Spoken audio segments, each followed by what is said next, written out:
నమస్కారం. రవి కిరణాల న్యూస్ స్వాగతం. ముందుగా ముఖ్యాంశాలు. అజిత్ పవార్ మృతికి ఏపీ కేబినెట్ సంతాపం. భేటీ ప్రారంభంలో పవార్ మరణాన్ని ప్రస్తావించిన సీఎం చంద్రబాబు సంతాపం తెలిపిన మంత్రిమండలి కేబినెట్ లో సంతాప తీర్మానం. వికసిత్ భారత్ కు 2026 పునాది సంవత్సరమన్న రాష్ట్రపతి ముర్ము పార్లమెంట్ బడ్జెట్ సమావేశాలు ప్రారంభం. ఉభయ సభలను ఉద్దేశించి ప్రసంగించిన రాష్ట్రపతి ద్రౌపది ముర్ము ఫిబ్రవరి 1న కేంద్ర బడ్జెట్, ఈ నెల 29న ఆర్థిక సర్వే ప్రవేశపెట్టనున్న నిర్మల. జనసేన ఎమ్మెల్యే అరవ శ్రీధర్ పై మహిళ లైంగిక ఆరోపణలు రేపు చేసి 5 సార్లు అబార్షన్ చేయించాడని ఫిర్యాదు. ఆరోపణలు అవాస్తవం, రాజకీయ కుట్రేనన్న ఎమ్మెల్యేపై కేసు నమోదు చేసిన పోలీసులు. దర్యాప్తు విషయంపై స్పందించిన ఏపీ మహిళా కమిషన్.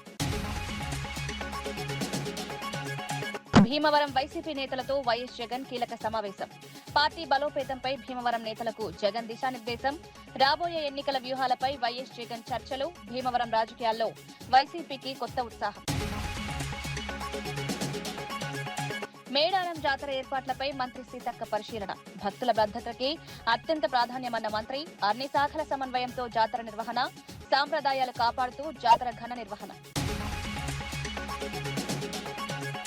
భీమవరం అసెంబ్లీ నియోజకవర్గానికి చెందిన వైసీపీ ప్రజాప్రతినిధులు, నాయకులు, కార్యకర్తలతో మాజీ సీఎం వైఎస్ జగన్ సమావేశమయ్యారు. ఈ సమావేశంలో స్థానిక రాజకీయ పరిస్థితులు, పార్టీ బలోపేతం, రాబోయే ఎన్నికల వ్యూహాలపై విస్తృతంగా చర్చ జరిగింది. భీమవరం వైసీపీ ఇన్ఛార్జ్ చినమిల్లి వెంకట్రాయుడుతో పాటు పలువురు కీలక నేతలు సమావేశంలో పాల్గొన్నారు. పార్టీ శ్రేణుల్లో ఉత్సాహం నింపేలా జగన్ సూచనలిచ్చారు. గత ప్రభుత్వ హయాంలో అమలు చేసిన సంక్షేమ పథకాలను ప్రజల్లో మరింతగా తీసుకువెళ్లాలని, కూటమి ప్రభుత్వ వైఫల్యాలను ఎండగట్టాలని సూచించారు. కార్యకర్తలు ప్రజలతో నిరంతరం అనుసంధానంలో ఉండాలని, పార్టీ సిద్ధాంతాలను క్షేత్రస్థాయిలో బలంగా నిలబెట్టాలన్నారు. ఈ సమావేశం భీమవరం రాజకీయాల్లో వైసీపీకి కొత్త ఉత్సాహం తీసుకొచ్చిందని పార్టీ నేతలు అభిప్రాయపడుతున్నారు.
మహారాష్ట్ర ఉప ముఖ్యమంత్రి అజిత్ పవార్ విమాన ప్రమాదంలో మృతి చెందడంపై ఆంధ్రప్రదేశ్ కేబినెట్ తీవ్ర దిగ్భ్రాంతి వ్యక్తం చేసింది.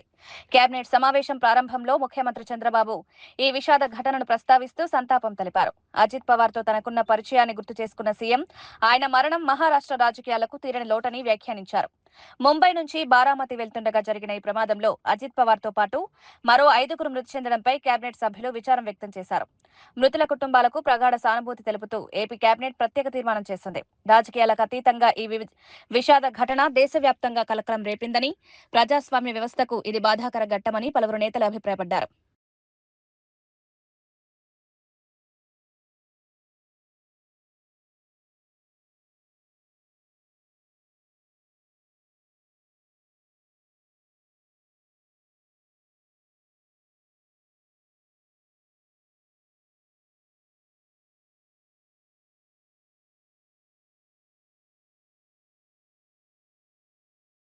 పాక్ ఉగ్రస్థావరాలపై గతేడాది చేపట్టిన ఆపరేషన్ సింధూర్ భారతదేశ శౌర్యానికి నిదర్శనమని రాష్ట్రపతి ద్రౌపది ముర్ము పేర్కొన్నారు. బడ్జెట్ సమావేశాల సందర్భంగా పార్లమెంట్నుద్దేశించి ఆమె ప్రసంగిస్తూ ఉగ్రవాదానికి గట్టి సమాధానం ఇవ్వగల సామర్థ్యం భారత్కుందని ఈ ఆపరేషన్ స్పష్టంగా చూపిందన్నారు. 2025 నాటికి దేశ రక్షణ ఉత్పత్తి 1.5 లక్షల కోట్లను దాటిందని, ఆయుధ ఎగుమతులు 23,000 కోట్లకు పైగా నమోదయ్యాయని వివరించారు. మేక్ ఇన్ ఇండియా కార్యక్రమం ద్వారా భారత రక్షణ రంగం ప్రపంచ స్థాయిలో విశ్వసనీయత సాధించిందని అన్నారు.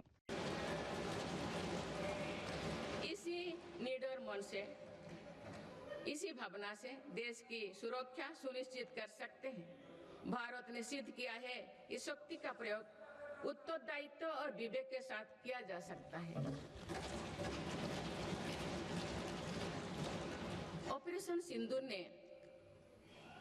ऑपरेशन सिंदूर से विश्व ने भारतीय सेना का शौर्य और पराक्रम देखा। हमारे देश ने अपने संसाधनों के बल पर आतंकियों के अड्डे को ध्वस्त कर दिया है। मेरी सरकार ने कड़ा संदेश दिया है कि भारत पर किसी भी आतंकी हमले का जवाब दृढ़ और निर्णायक होगा। सिद्धू जोल समझौते को स्थगित किया जाना भी आतंकवाद के विरुद्ध हमारी लड़ाई का हिस्सा है। देश की रक्षा व्यवस्था को और मजबूत बनाने के लिए मिशन सुदर्शन चक्र पर भी काम हो रहा है। డిప్యూటీ సీఎం పవన్ కళ్యాణ్ నీతి కబుర్లు చెప్తుండడం సరైంది కాదని మాజీ మంత్రి బొత్స సత్యనారాయణ విమర్శించారు. టీడీపీ ఎంపీ నందమూరి బాలకృష్ణ అల్లుడు భరత్ పై ఉన్న భూదోపిడీ ఆరోపణలపై పవన్ కళ్యాణ్ స్పందించాలని డిమాండ్ చేశారు. ప్రజల్లో నైతికత విలువల గురించి మాట్లాడే నాయకులు ముందు తమ పార్టీ నేతలపై వచ్చిన ఆరోపణలకు సమాధానం చెప్పాలన్నారు.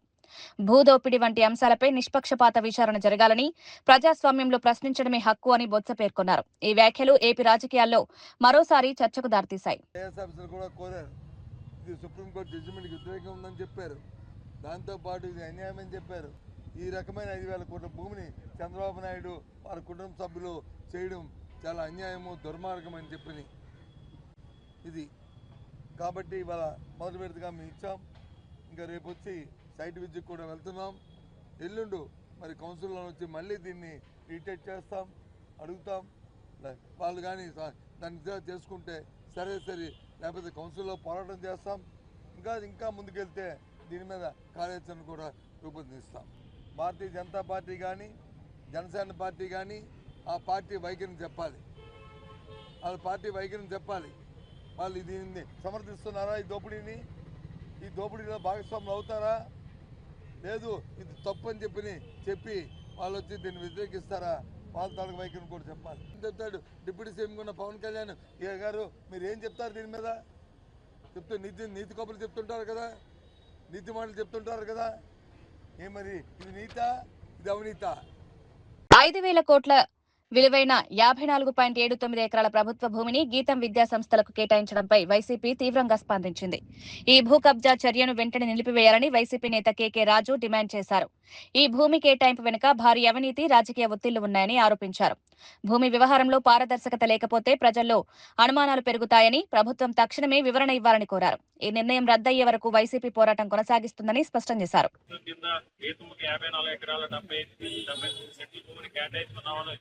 జీవీఎంసీ అధికారులు పెట్టారు. ఎజెండా అంశం నుంచి దాన్ని తొలగించాలని ఈరోజు కార్పొరేటర్స్ అందరూ కూడా ప్రజలు బొత్స సత్యనారాయణ గారు, శాసన మండలి సభ్యులు మొదలు రవిబాబు గారు, వీళ్ళందరి ఆధ్వర్యంలో కూడా ఈరోజు కమిషనర్ గారికి, మేయర్ గారికి, అదేవిధంగా రాష్ట్ర ప్రిన్సిపల్ సంబంధిత శాఖ ప్రిన్సిపల్ సెక్రటరీ గారికి కూడా ఈరోజు ఒక లేఖ రాయటం జరిగింది. ఆ లేఖని స్వయంగా మా కార్పొరేటర్స్, కమిషనర్ గారికి, మేయర్ గారికి కూడా ఇవ్వడం జరిగింది. ఏదేమైనా మీడియా మిత్రుల ద్వారా అందరినీ కూడా విజ్ఞప్తి చేసేది ఏంటంటే, ముఖ్యంగా ఈ ప్రాంతంలో ఉన్న మేధావులు కానీ, విద్యావంతులు కానీ, న్యాయవాదులు కానీ, ఉత్తరాంధ్ర అభివృద్ధిని కాంక్షించే ప్రతి ఒక్కరూ, విశాఖపట్నాన్ని ప్రేమించే ప్రతి ఒక్కరూ చంద్రబాబు నాయుడు గారు పూర్తిగా ఈ ప్రాంతం మీద వివక్ష చూపిస్తున్నారు. అమరావతి అంటే ఆయనకి దత్తపుత్రిక, విశాఖపట్నం అన్నా, ఉత్తరాంధ్ర ప్రాంతం అన్నా ఆయనకి సమితి ప్రేమ. 2014 నుంచి 2019 వరకు ఏ విధంగా అయితే అమరావతి పేరుతో ఈ ప్రాంతానికి పెట్టుబడులు రాకుండా అడ్డుకట్ట వేసి ఈ ప్రాంత అభివృద్ధిని ప్రశ్నార్థకం చేసి ఈ ప్రాంతానికి నష్టం చేశారో, అదే విధంగా ఈ రోజు నాటకీయంగా పెట్టుబడుల పేరుతో ఈ ప్రాంతంలో ఉన్న వేలాది కోట్ల రూపాయల భూములన్నింటినీ కూడా చంద్రబాబు నాయుడు బినామీలకి, దబేదారులకి, రియల్ ఎస్టేట్ కంపెనీలకి దారదత్తం చేసి ఈ ప్రాంత ప్రజల్ని మరొకసారి మోసగించే ప్రయత్నం చేస్తున్నారు. కాబట్టి మనందరం కూడా ఈ గీతంకు సంబంధించిన 50 ఎకరాలు, 54 ఎకరాలు, 78 సెంట్లు ఆ బదలాయింపుని ఆపే వరకు కూడా వైఎస్ఆర్ కాంగ్రెస్ పార్టీని కార్యాచరణ రూపొందించుకుని పోరాటం చేయబోతాం. మహాత్మా గాంధీ జాతీయ గ్రామీణ ఉపాధి హామీ పథకం నుంచి గాంధీ పేరు తొలగించాలన్న కేంద్ర ప్రభుత్వ ప్రయత్నాలపై కాంగ్రెస్ నేత చనగాని దయాకర్ తీవ్రంగా స్పందించారు. గాంధీ పేరు తొలగిస్తే అది ప్రజాస్వామ్యంపై దాడితో సమానమని వ్యాఖ్యానించారు. బీజేపీ రాజకీయ ద్వేషంతో చరిత్రను వక్రీకరించే ప్రయత్నం చేస్తోందని విమర్శించారు. దేశవ్యాప్తంగా ఈ నిర్ణయానికి వ్యతిరేకంగా పోరాటం చేస్తామని హెచ్చరించారు. ఉపాధి హామీ పథకాన్ని బలహీనపరచడం ద్వారా పేదల జీవితాలతో ఆటలాడుతున్నారని మండిపడ్డారు. అవసరమైతే ఉద్యమ స్థాయిలో పోరాటం చేపడతామని స్పష్టం చేశారు. జాతీయ ఉపాధి హామీ పథకం దాదాపు 200 జిల్లాల్లో మొదటిగా ప్రారంభించి దేశవ్యాప్తంగా అన్ని జిల్లాల్లో అన్ని గ్రామాలలో ఈ పథకాన్ని మనం తీసుకెళ్లడం జరిగింది. దాదాపు 2005లో ఈ దేశంలో 12 కోట్ల మంది పేదలు మహిళలకు లబ్ధి చేకూరింది. కాబట్టి ప్రియమైన మహిళలారా, అక్కలారా, చెల్లెలారా అందరికీ కూడా ఈ పథకం యొక్క ఉద్దేశం ఇవాళ బీజేపీ నరేంద్ర మోడీ ఒక కుట్ర చేసి మహాత్మా గాంధీ మహాత్ముడి పేరు తొలగించి ఒక రామ్జీ అనే పేరును పెట్టి ఈ యొక్క పథకాన్ని నీరుగార్చే ప్రయత్నం జరుగుతా ఉంది. దయచేసి ఆలోచన చేయాలి. ఎందుకు ఆలోచన చేయాలంటే రోజు మహిళలందరూ ఇవాళ thumbnail పెట్టాలి, ఇవాళ మొత్తం కూడా హై టెస్ట్ పెట్టాలి. దీన్ని నీరుగార్చే ప్రయత్నం జరుగుతుంది. రాష్ట్రాల పైన భారం వేసి ఈ యొక్క జాతీయ ఉపాధి హామీ పథకాన్ని నీరుగార్చే ప్రయత్నం జరుగుతా ఉంది. కాబట్టి గమనించాలి. ఆనాడు సోనియా గాంధీ గారి నాయకత్వంలో ఏదైతే ఈ దేశంలో మహాత్మా గాంధీ జాతీయ ఉపాధి గ్రామీణ పథకం పెట్టామో అదే పేరును కొనసాగించాలి. మహాత్ముడి పేరును తొలగిస్తే, ఈ పథకాన్ని నీరుగారిస్తే ఈ దేశంలో ఉన్నటువంటి మహిళలు, వృద్ధులు, వితంతులు ఒక్కటే ఏకతాటిగా లక్షలాది మంది ఒకటై ఈ బీజేపీ కేంద్ర ప్రభుత్వం పైన పెద్ద ఎత్తున మనందరం కూడా పోరాడాలని మీ అందరికీ చేతులు జోడించి నమస్కారం చేస్తూ మహాత్మా గాంధీ పేరును ఎట్టి పరిస్థితుల్లో జాతీయ ఉపాధి హామీ పథకం పైన ఇవాళ తీసివేస్తే మాత్రం ఇవాళ తెలంగాణతో పాటు దేశవ్యాప్తంగా మహిళలందరం కూడా పెద్ద ఎత్తున మనం పోరాడాలని మీ అందరికీ చేతులు జోడించి నమస్కారం తెలియజేస్తాను. జనసేన ఎమ్మెల్యే అరవ శ్రీధర్ కు సంబంధించిన మరో వీడియో విడుదల కావడంతో రాజకీయ వర్గాల్లో కలకలం రేగింది. బాధిత మహిళ విడుదల చేసిన వీడియోలో టీడీపీ నేత ముక్క రూపానందరెడ్డితో జరిగిన సమావేశ దృశ్యాలు ఉన్నట్లు చెప్తున్నారు. ఈ వీడియో ఆధారంగా కేసును ప్రభావితం చేయడానికి ప్రయత్నాలు జరుగుతున్నాయన్న ఆరోపణలు వెల్లువెత్తుతున్నాయి. మరోవైపు అధికార పార్టీ నేతలు ఈ వీడియోల వెనుక రాజకీయ కుట్ర ఉందని ఆరోపిస్తున్నారు. ఈ వ్యవహారం మహిళా భద్రత, అధికార దుర్వినియోగంపై తీవ్ర చర్చకు దారితీసింది. ఈ కేసు రాష్ట్ర రాజకీయాల్లో కీలక మలుపు తీసుకునే అవకాశం ఉందని విశ్లేషకులు భావిస్తున్నారు.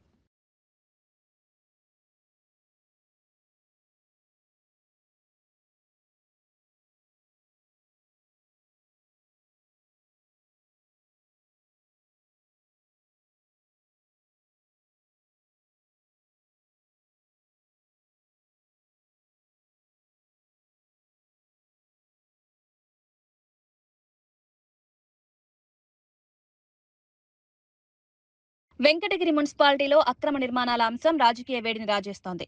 గణతంత్ర వేడుకల్లో ఎమ్మెల్యేకు తగిన గౌరవం ఇవ్వలేదని టీడీపీ నేతలు ఆరోపిస్తుండగా వైసీపీ నేతలు ఘాటుగా కౌంటర్ ఇస్తున్నారు. రుషికొండలో జరిగిన అక్రమ నిర్మాణాల విషయాన్ని గుర్తు చేస్తూ అక్కడ మౌనం పాటించిన వారు ఇప్పుడు నీతులు చెప్తున్నారని విమర్శించారు. ప్రజల ఆస్తులు, ప్రభుత్వ భూముల పరిరక్షణ అంశం ఇప్పుడు రాజకీయంగా ఆయుధంగా మారిందని విమర్శకులు చెప్తున్నారు. మున్సిపల్ ఎన్నికల వేళ ఈ వివాదం ఓటర్లపై ప్రభావం చూపే అవకాశం ఉందని అంచనా వేస్తున్నారు. అధికారులు చట్ట ప్రకారం వ్యవహరించాలని ప్రజలు కోరుతున్నారు. ఒక ప్రభుత్వం గురించి ఇంకొక ప్రభుత్వం గురించి అది కాదు. మన వెంకటగిరి నియోజకవర్గం ప్రతినిధికి గౌరవం ఇచ్చేది నేర్చుకోండి. కాలేజీ ఫీజు రియంబర్స్మెంట్స్లు వైసీపీ వాళ్ళు ముందు చేరిన పిల్లలకి ముగిచ్చేసేసారు. ఆ రోజు ప్రభుత్వం వచ్చిన రోజు నుంచి ఆ ముందు పిల్లలకి ఇచ్చారు. అట్లా కాదు. చంద్రబాబు నాయుడు మన సీఎం గారు ప్రతి ఒక్కరికి మనము మన పథకాలు కానీ మన ఫీజు రియంబర్స్మెంట్ కానీ ప్రతి ఒక్కరికి పంపించినాం. ఎవరో ఎందుకు మా పిల్లలకే జగన్ ప్రభుత్వం వచ్చిన ముందు సంవత్సరం కాలేజీలో చేరిస్తే రాలేదు. ఆ వైసీపీ ప్రభుత్వం సంతకం పెట్టిన రోజు నుంచి ఆ రోజు చేరిన నుంచే వచ్చినాయి.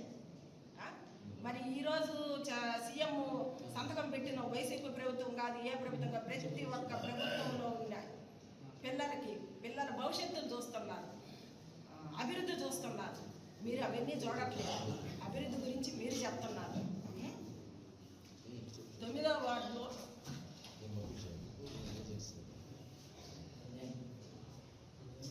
బాలయ్య గారు చెప్తున్నారు.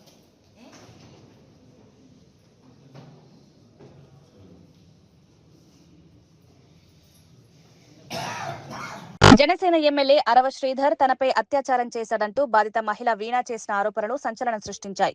కారులో అజ్ఞాత ప్రదేశానికి తీసుకువెళ్లి తనపై లైంగిక దాడి చేశాడని ఆమె ఆరోపించారు. కొంతకాలంగా న్యూడ్ వీడియోలు పంపాలని వేధించారని, అంగీకరించకపోవడంతో బెదిరింపులకు పాల్పడ్డారని తెలిపారు. ఈ ఆరోపణలపై వెంటనే కేసు నమోదు చేసి కఠిన చర్యలు తీసుకోవాలని మహిళా సంఘాలు డిమాండ్ చేస్తున్నాయి. రాజకీయంగా ప్రభావవంతమైన వ్యక్తులపై ఆరోపణలు వచ్చినప్పుడు చట్టం సమానంగా పనిచేయాలని డిమాండ్ పెరుగుతోంది. ఈ కేసు రాష్ట్ర రాజకీయాలను తీవ్రంగా కుదిపివేస్తోంది. వీడియో కాల్స్ కూడా నాకు కంఫర్టబుల్ కాదు అనేసి చెప్పాను అనమాట. న్యూడ్స్ పంపించమని ఒక 3-4 డేస్ అడిగారు బాగా. నేను పంపను అనేసరికి కొంచెం బెదిరించడం లాంటివి చేశారనమాట. న్యూడ్స్ పంపొద్దు, నేను నీతో మాట్లాడాలి, నన్ను పర్సన్గా మీట్ అవ్వు, ఇన్ పర్సన్లో మీట్ అవ్వు అని చెప్పేసి అన్నారు. ఆ తర్వాత కొంచెం ఆయన అధికారం చూపించడం లైక్ నేను రైల్వే కోడూరు ఎమ్మెల్యేని, నా కోడూరు ఇది ప్రస్తుతానికి, నువ్వు ఇక్కడే జాబ్ చేస్తున్నావు, నీ ట్రాన్స్ఫర్ కూడా నా చేతిలోనే ఉంటుంది, నీ ప్రమోషన్స్ కూడా నా చేతిలోనే ఉంటుంది అని ఈ టైప్ ఆఫ్ మాటలు మాట్లాడడం స్టార్ట్ చేశారనమాట. నాకు అర్థమైంది, సార్ మీరు ఎంత చెప్పినా సరే నేనైతే కలవడం జరగదు అనేసి నేను చెప్పాను. ఫోన్ కాల్స్లో మెసేజెస్లో చెప్పడం అర్థం కావట్లేదేమో అని చెప్పేసి నేను కలుస్తాను, జూలై 9th కలిసాను. For the first time July 9th కలిసాను. ఆయన షెడ్యూల్ అంతా అయిపోయిన తర్వాత నైట్ 8 o'clock అలాగా వచ్చి నన్ను పిక్ చేసుకున్నారు. మా ఇంటి దగ్గర పిక్ చేసుకుని తీసుకెళ్లారు. రాజంపేట టు బాక్రాపేట మధ్యలో ఒక డార్క్ విలేజో మరి ప్లేసో నాకు ఐడియా లేదు, అక్కడ ఆపారనమాట. ఆపిన తర్వాత నేను ఎందుకు ఆపారండి అంటే, ఎందుకు నువ్వు నాతో సరిగ్గా ఉండట్లేదు, ఎందుకు నేను అడిగినవన్నీ చేయట్లేదు అని చెప్పేసి కాన్వర్సేషన్ స్టార్ట్ చేశారు. సో ఆయన సెక్షువల్ సాటిస్ఫాక్షన్ కావాలి నాకు నీతో అనేసి అన్నారనమాట. లేదు సార్ నేను అవన్నీ చెయ్యను అనేసి చెప్పేసరికి ఆయన నా బాడీ పార్ట్స్ టచ్ చేయడానికి ట్రై చేస్తూ నన్ను ఫోర్స్ చేయడానికి ట్రై చేశారు. కార్ డోర్ ఓపెన్ చేసేలాగా నా జుట్టు పట్టుకొని ఇలా లాగారు. నా ఫ్రంట్ సీట్, నేను ఫ్రంట్ సీట్లో కూర్చున్నాను. రెక్లైనర్గా బెండ్ చేసేసి నా మీదకి వచ్చేసి నేను అరవబోయాను, ప్లస్ చేతులు ఎలా పట్టేసుకున్నారు, 2 చేతులు ఆయన ఒక చేతితో ఇలా పట్టుకున్నారు, కొట్టారు. ఫోర్స్ఫుల్లీ నా ప్యాంట్ అది తీసేసి he force himself on to me for the first time. అయిపోయిన తర్వాత నేను భయపడిపోయి నేను వెనక్కి వెళ్ళిపోయినా. రాష్ట్రంలో మున్సిపల్ ఎన్నికల నామినేషన్ల స్వీకరణ ప్రారంభమవడంతో ఎన్నికల సందడి మొదలైంది. అభ్యర్థులు పెద్ద సంఖ్యలో నామినేషన్ కేంద్రాలకు చేరుకుంటున్నారు. ఈ నెల 30 వరకు నామినేషన్లు స్వీకరించనుండగా ఫిబ్రవరి 3 వరకు ఉపసంహరణ గడువు ఉంది. మొత్తం 7 కార్పొరేషన్లు, 116 మున్సిపాలిటీలకు ఫిబ్రవరి 11న పోలింగ్ జరగనుంది. 13న ఫలితాలు ప్రకటించనున్నారు. స్థానిక సమస్యలు, అభివృద్ధి హామీలు ప్రచారంలో కీలకంగా మారనున్నాయి.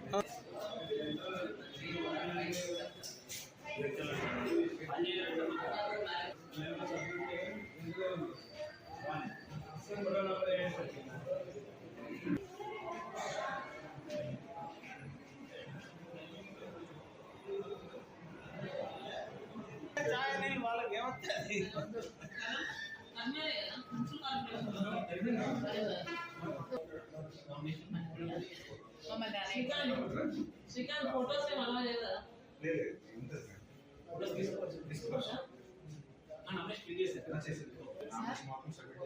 ఎవరైనా అలా అంటే అలో లేదు, అలో అంటే తీసుకోండి. మనకి మమ్మల్ని అనకుండా అనద్దు కదా. అంటే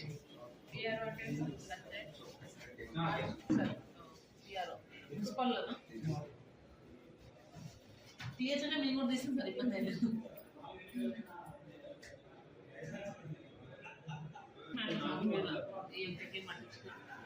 మాకంటే ఖాళీ ఉన్నాను, అమ్మి కొనుమని. తిరుమల శ్రీ వెంకటేశ్వర స్వామి వారిని తమిళ ప్రముఖ నటుడు ధనుష్ కుటుంబ సమేతంగా దర్శించుకున్నారు. బుధవారం ఉదయం తోమాల సేవలో ఆయన తన కుమారులు యాత్రారాజ్, లింగరాజ్లతో కలిసి పాల్గొని స్వామివారిని భక్తి శ్రద్ధలతో దర్శించుకున్నారు. దర్శనానంతరం రంగనాయకుల మండపంలో వేద పండితుల వేదాశీర్వచనం అందజేశారు. నటుడిగా విస్తృత గుర్తింపు ఉన్న ధనుష్ భక్తి శ్రద్ధలతో స్వామివారి సేవలో పాల్గొనడం భక్తుల్లో విశేష ఆకర్షణగా నిలిచింది. సినీ రంగంలో బిజీగా ఉన్నప్పటికీ ఆధ్యాత్మికతకు సమయం కేటాయించడం యువతకు నిదర్శనంగా నిలుస్తోందని భక్తులు అభిప్రాయపడ్డారు. ఈ సందర్భంగా ఆలయ పరిసరాలు పరిసరాల్లో భద్రతను కట్టుదిట్టం చేశారు.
మేడారం సమ్మక్క సారలమ్మ జాతర ప్రారంభమైన నేపథ్యంలో ఏర్పాట్లను మంత్రి సీతక్క పరిశీలించారు. జాతర మొదటి రోజున భక్తులకు ఎలాంటి ఇబ్బందులు కలగకుండా అన్ని శాఖలు సమన్వయంతో పనిచేస్తున్నాయని మంత్రి తెలిపారు. భక్తులకు భద్రతే ప్రభుత్వానికి అత్యంత ప్రాధాన్యమని పేర్కొన్నారు. జాతరకు వచ్చే లక్షలాది మంది భక్తుల సౌకర్యార్థం అదనపు సిబ్బందిని నియమించినట్లు తెలిపారు. ఎలాంటి అపార్థాలు తలెత్తకుండా సమాచార కేంద్రాల ద్వారా భక్తులకు మార్గనిర్దేశం చేస్తున్నామన్నారు. మేడారం జాతర తెలంగాణ గౌరవానికి ప్రతీక అని, సాంప్రదాయాలను కాపాడుతూ ఘనంగా నిర్వహించడమే లక్ష్యమని మంత్రి సీతక్క స్పష్టం చేశారు. జనము మరి అన్ని దారులు మేడారం వైపుకే వస్తున్నాయి. అందరూ కూడా ఇప్పటికే మనకు బుధవారం, బేస్తవారం, శుక్రవారం ఉండే రాగా క్రౌడ్ ఈ రోజు ఉంది. మరి వీళ్ళందరినీ కూడా అన్ని రకాల ఏర్పాట్లు చేసినాము. ఎలాంటి ఒత్తిడి లేదు. అందరి క్యూ లైన్లు కూడా చాలా బాగున్నాయి. ఎక్కడికక్కడ డ్రింకింగ్ వాటర్ ఫెసిలిటీస్ కూడా ఇచ్చినాము. మరి షెడ్స్ కూడా వేసినాం. బయట కొద్ది ఒక పావుగంట, అర్ధగంట ఏమన్నా లేట్ అయినా కూడా నీడలో ఉండేటట్టుగా. అదేవిధంగా మరి ఈరోజు సాయంత్రము 5 గంటలకు కన్నెపల్లి నుంచి సారలమ్మ, నిన్ననే పగడిద్దరాజు పున్గల నుంచి బయలుదేరిండు. ఇప్పుడు గోవిందరాజు కూడా కొండాయి నుంచి బయలుదేరి మరి ఊర్లో మేడారం గ్రామంలో ఉన్న మినీ చిన్న గుడి సారమ్మ గుడిలోకి వచ్చి అందరు దేవుళ్ళు అలాయి బలాయి తీసుకొని ఆడ దేవుడి సన్నిధిలో జరగాల్సినటువంటి కార్యక్రమాలను చేసుకొని మరి సాయంత్రం 6 గంటలకు లోపు ఇక్కడ గద్దెల మీదకి సారలమ్మ, పగడిద్దరాజు, గోవిందరాజు ఎక్కబోతున్న సందర్భంగా లక్షలాది మంది భక్తుల యొక్క హర్షధ్వానాల మధ్య మరి ఆ దేవుళ్ళు ప్రజల మధ్యకు వస్తున్నారు. 2 సంవత్సరాల వనవాసం నుంచి జనవాసంలోకి వస్తున్నారు. ఇది మహాఘట్టం. మనం అందరం ఎదురు చూసేది ఈ మహాఘట్టం కోసమే. మళ్ళా 2 ఏళ్ల తర్వాతనే ఈ యొక్క గొప్ప అవకాశం మనకు దర్శించుకునే అవకాశం దక్కుతుంది. కాబట్టి అందరూ కూడా కుటుంబ సమేతంగా మరి మంచి. వికారాబాద్ జిల్లా బంట్వారం మండలం యాచారంలో చోటు చేసుకున్న ఘటన రాష్ట్రాన్ని షాక్ గురిచేసింది. సంగారెడ్డిలో నర్సుగా పనిచేస్తున్న సురేఖ అనే యువతి తన తల్లిదండ్రులు దశరథ్, లక్ష్మిలను విష ఇంజెక్షన్ ఇచ్చి హత్య చేసినట్లు పోలీసులు గుర్తించారు. ప్రేమ వివాహానికి అడ్డుగా ఉన్నారని భావించి ఈ ఘాతకానికి పాల్పడినట్లు విచారణలో తేలింది. కెటమైన్ ఇంజెక్షన్ ఇచ్చి వారు స్పృహ కోల్పోయారని నమ్మించే ప్రయత్నం చేసినప్పటికీ పోలీసుల లోతైన విచారణలో నిజం బయపడింది. ఈ ఘటన స్థానికంగా తీవ్ర కలకలం రేపింది. తల్లిదండ్రులే పిల్లల భవిష్యత్తు కోసం కష్టపడతారని, అలాంటి వారిపై కూతురు చేసుకోవడం అత్యంత విషాదకరమని ప్రజలు ఆవేదన వ్యక్తం చేస్తున్నారు. నిందితురాల్ని అదుపులోకి తీసుకున్న పోలీసులు చట్టపరమైన చర్యలు చేపట్టారు. రాత్రి ఇంటి దగ్గరికి వచ్చిన తర్వాత వాళ్ళ అమ్మ అన్నం వండి పెట్టిన తర్వాత, అమ్మ నీకు ఒంటి నొప్పులు ఉన్నాయి కదా, నేను డాక్టర్ని అడిగి మత్తు ఇంజక్షన్లు తెచ్చాను, నీకు మత్తు ఇస్తా అని చెప్పేసి వాళ్ళ మదర్కు ఇంజక్షన్ ఇవ్వడం జరిగింది. ఇంజక్షన్ డోస్ కంటే ఎక్కువ డోస్ ఇస్తే ఇమీడియట్గా క్షణాల్లో చనిపోతారని తెలిసి ఆమెకు నాలెడ్జ్లో ఉన్నది కాబట్టి వాళ్ళ మదర్కు ఇంజక్షన్ ఇవ్వగానే ఇమీడియట్గా పడుకున్నది. ఆ సమయంలో వాళ్ళ తండ్రి ఇంటి బయట చలి కాగడం జరుగుతున్నది. కొద్దిసేపటి తర్వాత వాళ్ళ నాన్న ఇంట్లోకి నక్కలి దశరథం ఇంట్లోకి వచ్చి ఏమైందని అడగగా, అమ్మ అన్నం తిని పడుకున్నది నాన్న, నొప్పులు లేస్తున్నాయి అంటే ఇంజక్షన్ ఇచ్చిన పడుకున్నదని చెప్పారు. తర్వాత నాన్న నీకు కూడా నడుముల నొప్పులు ఉన్నాయి కదా, నీకు కూడా డాక్టర్ని అడిగి ఇంజక్షన్ తెచ్చిన అని చెప్పి మా పథకంలో భాగంగా వాళ్ళ నాన్నకు కూడా ఇంజక్షన్ ఇవ్వడం వల్ల ఇమీడియట్గా చనిపోయి అలా మదర్ మీద పడటం జరిగింది. ఆ తదుపరి ఆమెకు భయానికి లోనై వాళ్ళ అన్నకు ఫోన్ చేసి, అమ్మ నాన్నలు ఇట్లా చనిపోయినారు, నాకు భయం వేస్తుంది రా అని చెప్పారు. వాళ్ళ అన్న వచ్చి చూసిన తర్వాత వాళ్ళ చుట్టుపక్కల వాళ్ళందరూ కూడా వచ్చి మరపల్లి హాస్పిటల్ తీసుకుపోయి అక్కడ చనిపోయినారు అని తెలిసింది. దీని మీద లోతుగా విచారం చేయడానికి ప్రేమ పెళ్లికి తల్లిదండ్రులు నిరాకరించారు. నేను ఎట్లాగైనా పెళ్లి చేసుకోవాలి, అతను లేకపోతే నేను ఉండలేను అని చెప్పేసి వీళ్ళని అడ్డు తొలగించుకుంటే కానీ నా పెళ్లి కాదన్న ఉద్దేశంతో వాళ్ళ తల్లిదండ్రులకు విషప్రయోగం చేసి వాళ్ళని చంపినది. ఈ కేసులో త్వరతరిగా 3వ రోజే కేసుని డిటెక్ట్ చేసిన మా దరూర్ సిఐ గారికి మరియు బంటువారం ఎస్ఐ మా సిబ్బంది అందరికీ కూడా వికారాబాద్ మా సబ్ డివిజన్ తరఫున అందరికీ కూడా కృతజ్ఞతలు.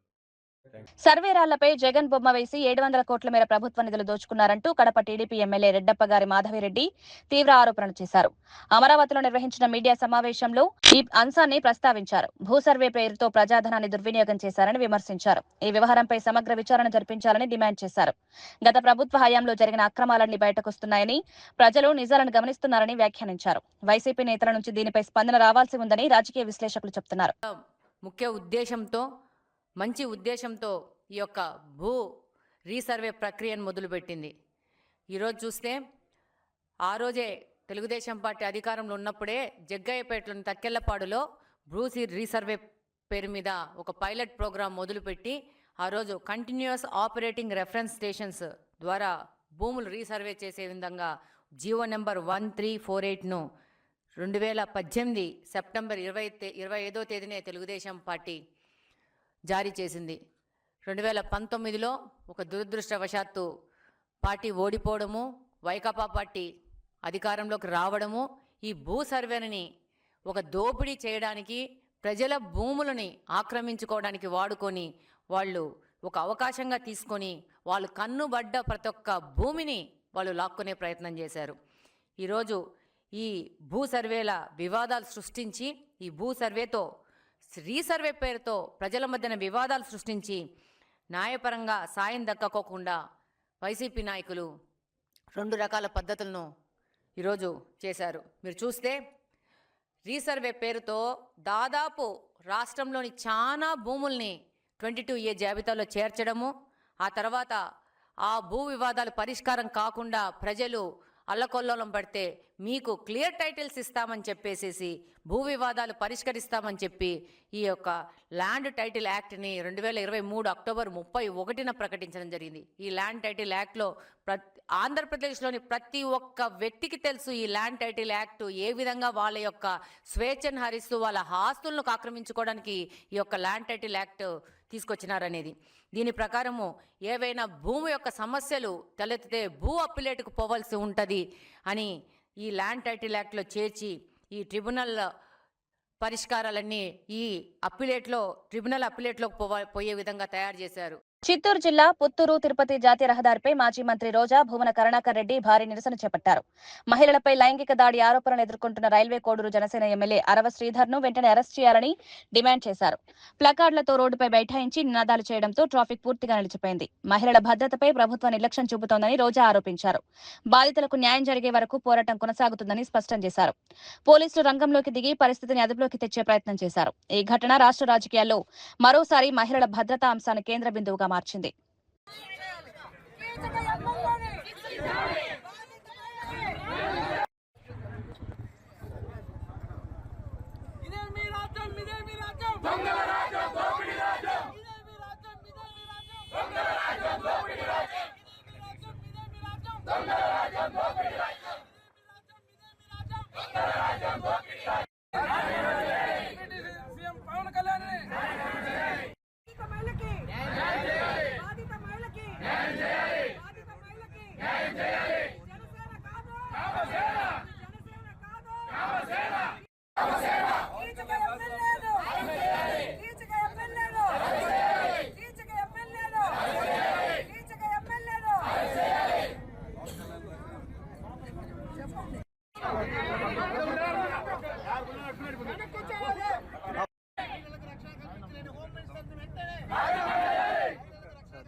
వార్తలు ముగించే ముందు ముఖ్యాంశాలు మరోసారి.